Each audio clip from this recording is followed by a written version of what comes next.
Que la paz y la gracia de Cristo Jesús siga morando en el corazón de mis hermanos en esta mañana.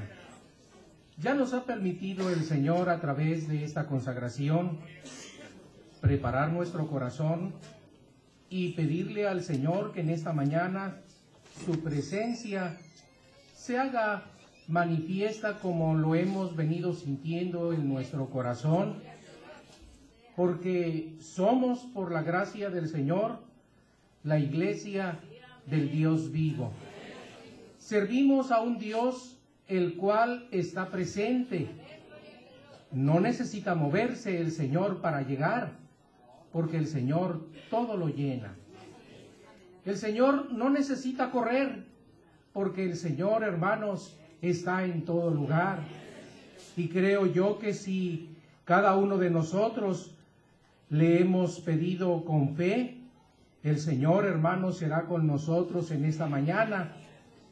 Y la palabra que recordemos sea, hermano, esta palabra que llene nuestro corazón y dé, hermano, esa firmeza, esa fidelidad, ponga el Señor en nuestro corazón y reconocimiento en el nombre de Cristo Jesús. Vamos a abrir nuestra Biblia en Hechos de los Apóstoles, en el capítulo 17. Vamos a leer, hermanos, el versículo 26, que dice: para la honra y la gloria de Cristo Jesús. Y de una sangre ha hecho todo el linaje de los hombres, para que habiten sobre toda la faz de la tierra, y les ha prefijado el orden de los tiempos y los límites de su habitación, para que busquen a Dios, si de alguna manera, palpándolo, puedan hallarle, aunque ciertamente no está lejos de cada uno de nosotros, porque en Él vivimos y nos movemos y somos, como alguno de vuestros propios poetas también ha dicho, porque linaje suyo somos. Sea para la honra y la gloria del Señor.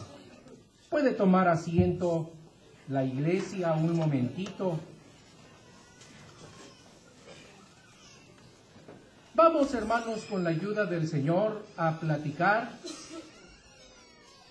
lo que el apóstol San Pablo habló en aquel lugar de Atenas, pero no nada más como historia, porque no estamos aquí para oír historias, estamos aquí para escuchar la palabra del Señor.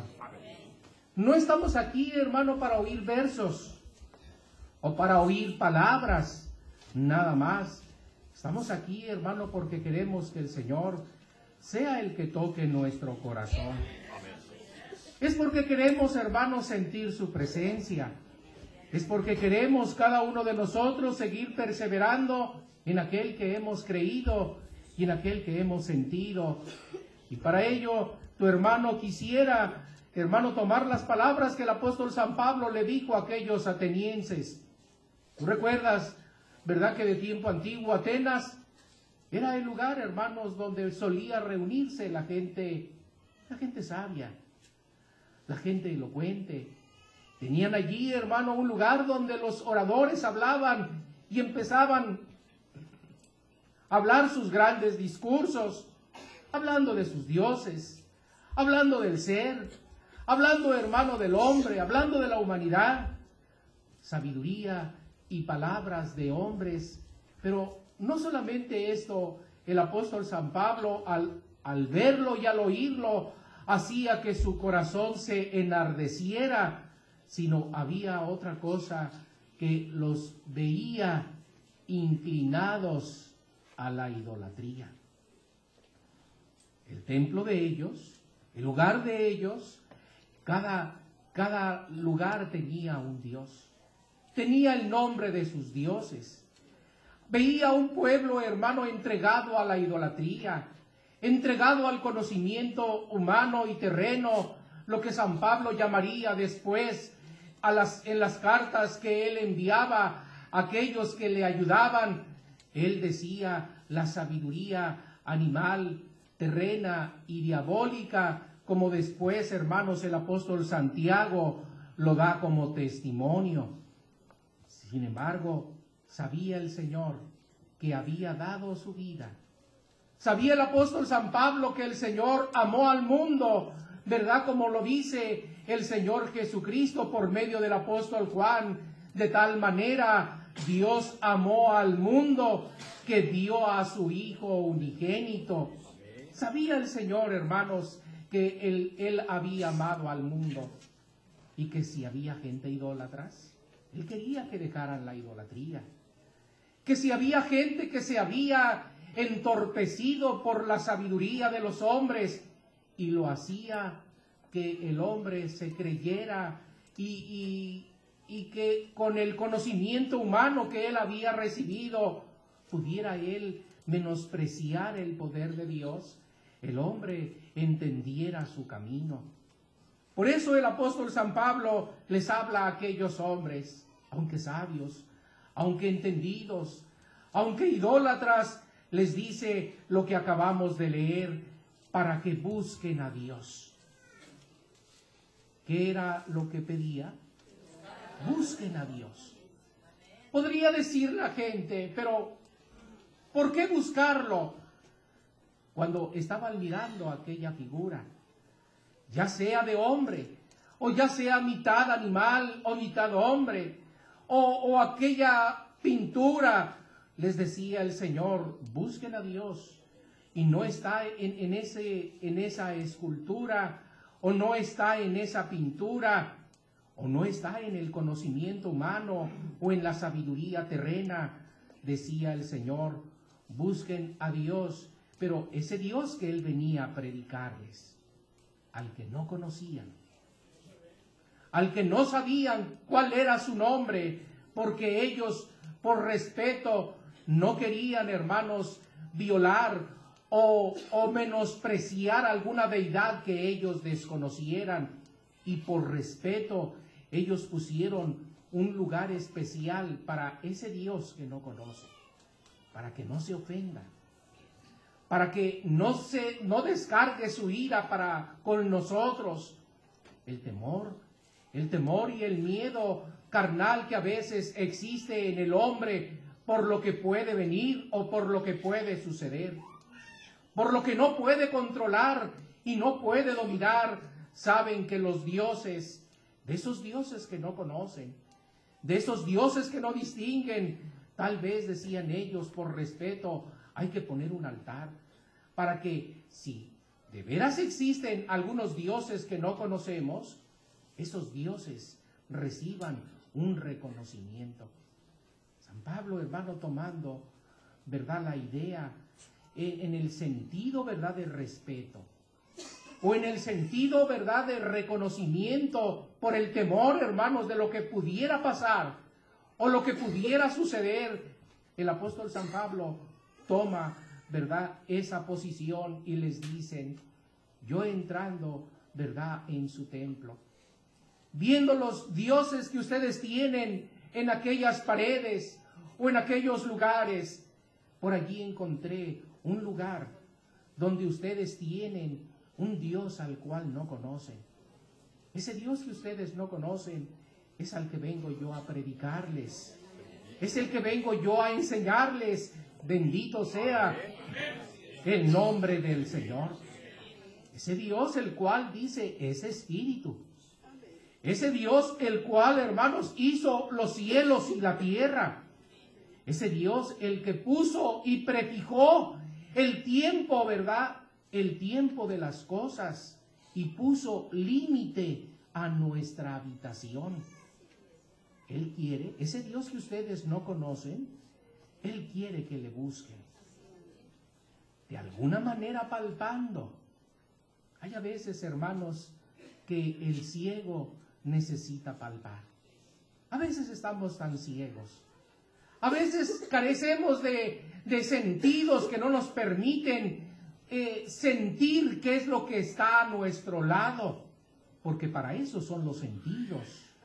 Los sentidos son para percibir, para sentir lo que nos rodea, lo que está próximo a nosotros, y lo podemos percibir mediante los sentidos que Dios dotó al hombre, y decimos el sentido del gusto, para gustar, para saborear, el sentido del oído para escuchar y para poder oír a mis semejantes o deleitarme en el sonido, ¿verdad?, de las cosas. Me permitió el sentido de la vista para poder distinguir y ver la luz por donde piso y por donde camino. Y así podemos ver, hermanos, ese sentido del tacto que nos permite sentir el calor de aquella persona que amamos y que está a nuestro lado. Todo esto, ¿verdad?, decía el apóstol San Pablo, refiriéndose, bueno, palpando. Que podrá decir la gente, bueno, el Dios que tú me predicas, el Dios que tú me enseñas, no tiene figura. El Dios que tú me enseñas no tiene forma. El Dios que tú me enseñas no lo puedo ver con mis ojos. Decía el apóstol San Pablo, bueno, palpa como el ciego, pero trata de palpar. Yo creo, ¿verdad?, que a veces nuestras necesidades, ¿verdad?, cuando carecemos de algo, ¿qué nos hace hacer las necesidades? Nos hace esforzarnos. Que si estoy manco, bueno, allá están aquellos hombres, como a veces vemos, que con sus pies están pintando, o con sus pies están escribiendo, con los dedos de sus pies están haciendo manualidades, con los dedos de sus pies están moviendo botones de la computadora o de una máquina, porque dicen ellos, no tengo manos. Bueno, no tienes manos, pero tienes pies. Toca con los pies, toca con los dedos de tus pies, pero hazlo. Pero muchas veces, ¿verdad?, el lamento de decir, no tengo manos. El lamento de decir o de señalar, porque aquí también puede ser la otra cosa, ¿verdad?, el que señala. Dice, no tiene manos, pero le dice la gente, pero tienes pies. ¿No ves? Podrá decir el hombre, está ciego. Sí, estoy ciego, pero ¿de qué otra forma puedo hacer? Y allá está aquel hombre esforzándose y desarrolla otro sentido, o mejor dicho, perfecciona otro sentido.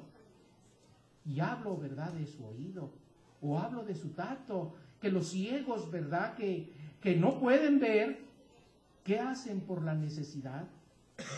Hacen agudizar, hacen esforzar, hacen mandar, ¿verdad?, señales a su oído para que perciba los sonidos, porque muchas veces se ha tropezado y ha caído.